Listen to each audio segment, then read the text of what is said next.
Don't buy supermarket sausages again. Do this next time. Grab a chicken breast and cut it into medium-sized cubes. Place it in a container and let's give it an amazing touch with these seasonings. 3 or 4 cloves of garlic, finely minced, and a bit of salt to taste. Ground black pepper, a pinch of oregano, paprika powder, and dried parsley, or any seasoning you prefer. Let's move on to the next step. Crack an egg into the container and add a tablespoon of wheat flour. Mix everything well so the chicken absorbs all those flavors. We don't want it to be just on the outside. The flavor needs to get right into the center of each chicken piece. Once everything is well mixed, we move on to the grinder. This step is crucial, folks. Add all the chicken and seasoning mix.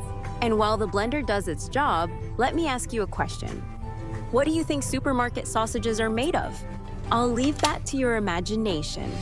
But what I do know is that this recipe you're making today is 1,000 times better. So stay with me because we're not done yet. Once you have the mixture ground up, it should look creamy, but still hold its shape. Now take a board, place some plastic wrap on it, and add a good amount of the mixture. Roll it up and tie the ends. It's easier than it looks. If you've made it this far, it means you're liking the recipe. So write down below. I love chicken, and I'll give you a special shout out in the next video.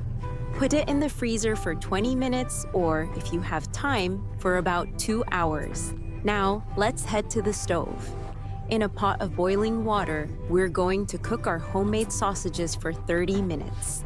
This is the key point to ensure they're well cooked inside. Once they're done cooking, cut one end of the plastic wrap and remove the cover. See how easy it is? Now for the best part. In a pan with a bit of oil, we're going to brown them.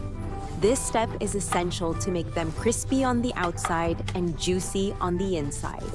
Before we continue, I want to send a special greeting to Nisi Esteves from New York and Richie Gonzalez from Mexico.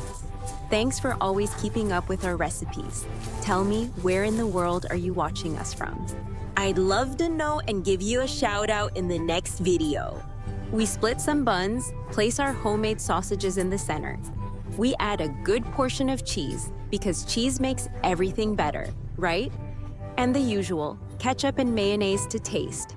It's 1,000 times more delicious and healthy than traditional sausages. Now, if I had to choose between this one and this one, I'd go with this one.